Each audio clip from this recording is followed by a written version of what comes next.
All right, since you mentioned Twitter, let's talk X. And I talked about this. I wrote about this in the way in which X or Twitter has been weaponized by Musk.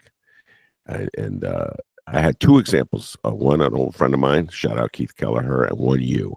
And both Chicagoans, politically on different sides.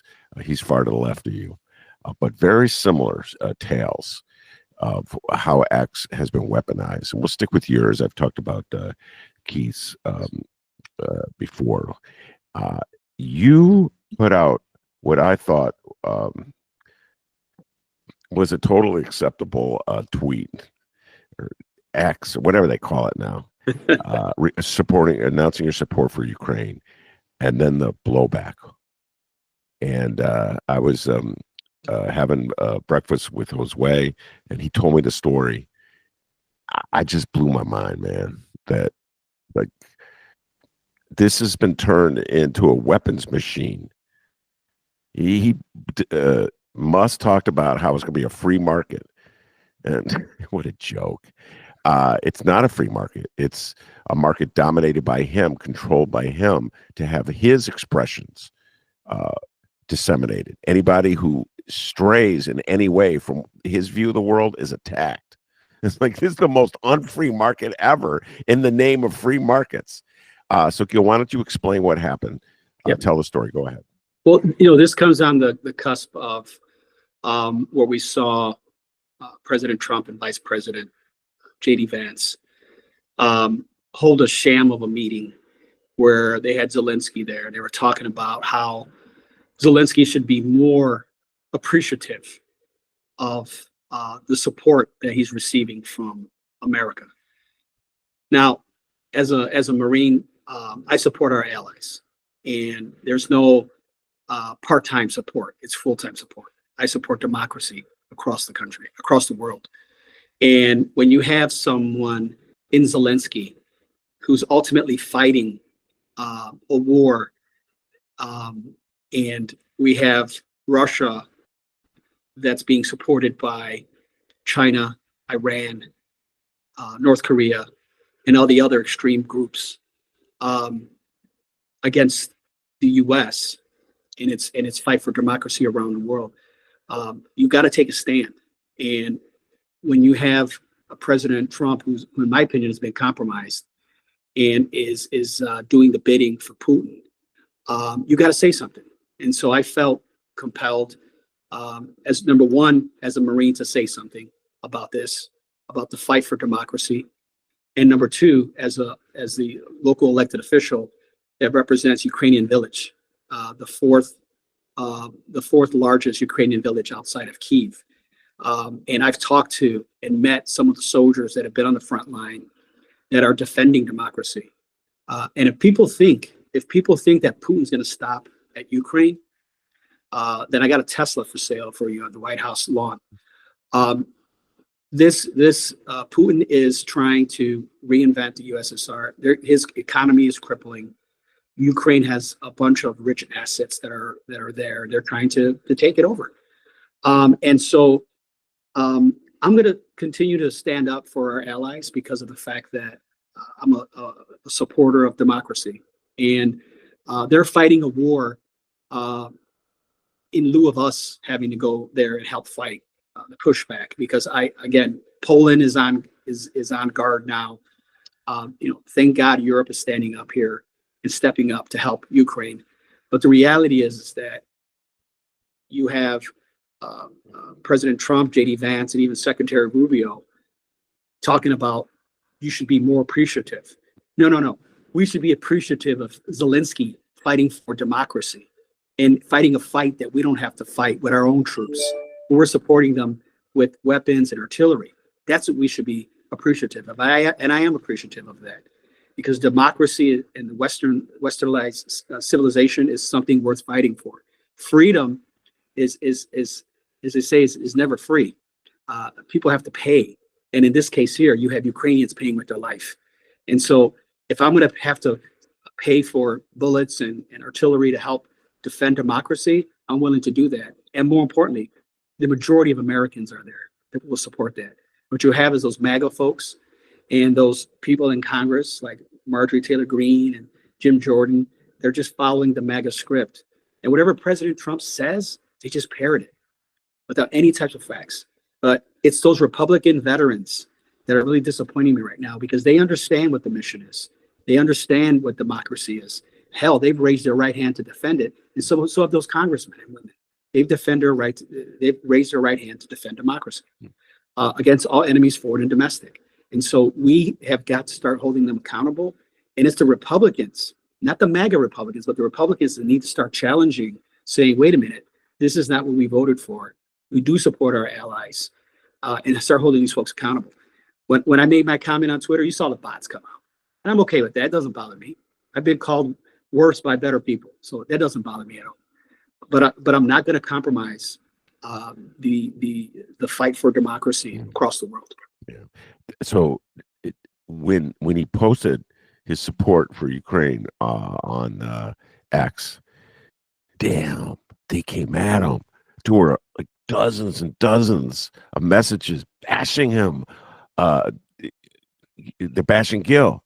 And so I was sitting in this restaurant. I started doing it with Josue, who's Gil's aide, and I was going through it. And I'm telling you right now, Gil, those are not real people. No. And I know I'm late to the game. Okay, millennials and Z's, you're laughing at me. Oh, the old man finally caught on. But when you see it in action, and they did it to my friend Keith as well, they just attack, and they're robots. They're not even real human freaking people. And I'm saying this is the situation. This is the setup right now. This is what the Democratic Party is up against. It's like an attack army taking control of Twitter. Bought it. Has used his immense fortune to buy this operation, which I had my doubts about anyway. And now it's just turned it out into a propaganda wing of the Republican Party. Gil, I don't understand why anybody who's not a MAGA person is still on X. Help me out on this. Why are you even bothering to be on it? This is the question I asked Keith. He's still left to you. Why are you guys even on this stupid thing? Go ahead. Well, listen, as an elected official, I'm on every platform except for TikTok. I'm on all platforms: Blue Sky, Threads, Facebook, X, Instagram. I mean, I have to talk to my constituents and those folks that feel comfortable communicating with me on social media platforms. I got to make sure that I have as many as possible covered. So that's one of the main reasons. And quite frankly, I like to provoke the hell out of the far right MAGA folks. I like talking about common sense, hoping that some of these Republicans that are center right will start to realize that how extreme their party is getting. And so I know it's probably an exercise that is not going to bear much fruit, but the reality is that I'm going to continue to talk about democracy. I'm going to continue to talk about the right things that government is doing. Is government perfect? No, there's nothing perfect. But the reality is that there's a lot of good things that government does, and we need to support that, and we need to double down and continue to invest in that. Hell, this guy, the president's talking about cutting 80,000 positions in the VA.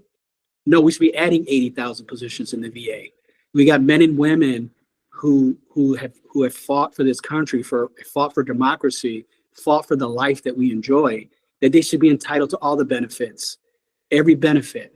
When I was honorably discharged in '92, prior to the internet, they gave me a flight ticket back home. I had to go on the want ads looking for jobs. And it was very, very demoralizing. And quite frankly, very frustrating. That's why, as an alderman here in the city of Chicago, I'm trying to make it as veteran friendly as possible because I've been in those shoes. And so when we talk about the VA, no, we need to be investing in the VA. And those veterans, Republican veterans and Democratic veterans, need to be fighting for those investments. And shame, shame, shame on those Republican veterans that are not pushing back on these investments these disinvestments in the VA. Shame on you. Yeah, siding with Trump over your veteran brothers and sisters, man. That is deep, the level of brainwashing. All right, we're going to close with a question, put you in the hot seat here. And this is a conversation that we had a lot over the last 2 weeks, had to do with the vote on the continuing resolution or the filibuster. that was voted down. What was it last week? I've lost track of time, Gil. Anyway, so I've been very critical of the Democrats, including our own Durbin, Senator Durbin, and Chuck Schumer, who joined the Republicans to end the filibuster and pass the continuing resolution eventually that enabled the government to stay open. There's that, but essentially codified a lot of the cuts that Musk and Trump are making, and codified the situation where Trump and Musk feel free to continue to cut by executive order without calling on Congress to pass a budget. And in many ways, in my personal opinion, they were helping erode with that vote democracy as we know it. Obviously, not everybody agreed with me. 10 Democrats crossed over and voted. I just want to point out to you that your dear friend and ally did not. Senator Gallegos from Arizona was not one of the 10. I just want to point that out, Gil, before I ask you this question. Would you have been one of the 10 if you had been Senator Gallegos? Would you have voted to end the filibuster? And give us your reasons one way or the other. Go ahead. No, I wouldn't. I would have not been one of the 10. There comes a time in political life that you got to make a decision, and this is one of those times when you would have had to make the right decision by saying voting down the continuing resolution. How the Democrats didn't get anything. They voted with the Republicans and got nothing. Nothing around DACA, nothing around investments in housing, affordable housing, nothing around veteran programs, nothing. And so I would have dared them to shut it down. Because again, the cuts are not just impacting Democrats, they're impacting Republicans too. I would have loved to have seen the Republican constituents going to their senator or congressman or woman going, hey, what the hell happened to my Social Security payment? What happened to my VA benefits? I would have loved to have seen that, because then that would have really put President and Musk in a position to have to justify and defend these cuts. But remember, politics is local. Those residents would have been all up and having in arms with their congressmen and their senators, pushing back, going, no, enough of this. We got to get these investments. We got to get investments in people, investing in housing, Medicaid, Medicare. We've got to make sure Social Security is shored up.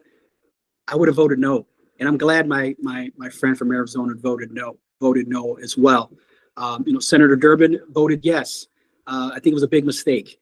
I saw Schumer's comment on Meet the Press this past Sunday, where he talked about by allowing the government to shut down, it would have been more damage to the government. Listen, they're already trying to damage the government. We've got to allow the pain to affect Republicans in order to get change. Right now, by this continuing resolution, they created the narrative. And the narrative is that all those cuts that the Republicans made up are justified. The Republicans will see that they're going to be impacted by these cuts as well. But it's going to be too late. I would have welcomed the opportunity to shut down the government and had this big discussion and challenged Trump and Musk to make those deep cuts that they're talking about. They're not talking about cutting fat, they're talking about cutting bones. Yeah. And so you want to break a system that that's not perfect, but hell, it's been doing a pretty good job. And are there ways to tweak it? Yes.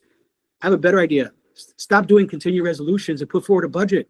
Let's have a real discussion about spending and revenue. Yeah. You want to talk about immigration, the border? Put forward legislation, secure the border. Yeah. But let's talk about the 11 million people that are here. They ain't going nowhere. This is all a dog and pony, where you have Holman now running around trying to deport everybody. I'm just really pissed off the fact that Republicans, congressmen and senators are allowing this president and his team to run havoc in the country. And ultimately, we need to make sure that in 2026, that in these battleground states and some of these seats that are purple, that Democrats from across the country are stepping in and supporting financially if they can, or knocking on doors of phone banking in order to change one of the chambers. We've got to make sure that there's a check and balance. Right now, what we're seeing is we're the beginning of an autocracy, and it's scary. And so we gotta fight back. Well, we'll close with this. There's a election coming up in Wisconsin, state Supreme Court election, and it's MAGA versus a Democrat. And MAGA knows what's at stake. Musk is going to pump in the money. He's already said it to elect the MAGA man. All you need to know: the woman's the Democrat, the man's the MAGA man. And I make it. Hey, I make government easy, folks. I make politics easy. But I view this as, obviously there's some special congressional elections as well in Florida and New York. But all of these are early indicators, Gil, of the bigger showdown to come in 2026. I'm very disappointed. I'll get you to close with your feelings. But I'm just going to tell you right now, I'm very disappointed with the Democratic Party. I believe that the National Democratic Party, I should say, is letting America down on this issue. They're not, in my opinion, the real villains here, obviously. I mean, they're not the ones cutting Social Security and veterans benefits and making life miserable for a lot of federal employees. But by not standing tough against it, by ultimately capitulating to MAGA and Trump, they're sort of enabling it to happen. So I would love you to use this last moment on this podcast to give a message to the National Democratic Party from the city of Chicago. Go ahead. Yeah, so I'll say that I have a little bit of hope in Ken Martin, who's the new DNC chair. And he's an organizer. And I think that what you're going to see is a different approach for state races and state central races. And I've helped to try to help elect him. Got some of the folks in Illinois to support him, and I'm hopeful that he's going to help deliver a message. That being said, I think that what you're seeing from Democrats with Bernie and AOC holding these big rallies is that there's an appetite for people, for leaders in DC to do something. They feel hopeless. And we got to remember that the Democratic Party is a big tent, and we've got to start focusing on the kitchen table issues. That's what Republicans have done. They spoke about the border. They spoke about the economy. Now they're in charge, and you see what's going on with the economy. We're on the cusp of a big Trumpflation that's going to take place here. All these tariffs that are going to ultimately impact the American consumer. And so we've got to start focusing on those issues. We should make sure that everyone knows that Trump owns this economy since he ran on it. And the question is, are you better remember that old question, are you better than before? And I think that we have to continue highlighting on that. But we got to also start pushing Republicans on issues that Republican voters are talking about, making them take a position, because I can tell you that the MAGA folks don't support some of these quote unquote social programs. They don't. But Republicans in some of these rural areas depend on these types of programs, whether it's Social Security, whether it's SNAP, or even whether it's connectivity, making sure that rural people have the opportunity to receive internet, capital, infrastructure. We need to focus on these, making sure we're bringing manufacturing jobs back. The fact that the president wants to roll back the CHIPS Act, this goes contrary to what he's talking about. You want to talk about manufacturing? Bring the manufacturing of the jobs of the future here. The foundation's already been laid. President Trump and the former Congress voted to pass the CHIPS Act. It's already creating jobs in Ohio and Arizona. We need to continue doubling down on that. And those are helping areas that have lost old manufacturing positions, whether it was in steel mills and coal mines, et cetera. But we got to start talking about kitchen table issues and laser focused on that. Listen, we're a big tent. We understand, we support LGBTQIA rights. We know that. We support human rights, period. And so we need to make sure that we're talking about the things that everyday Americans are talking about.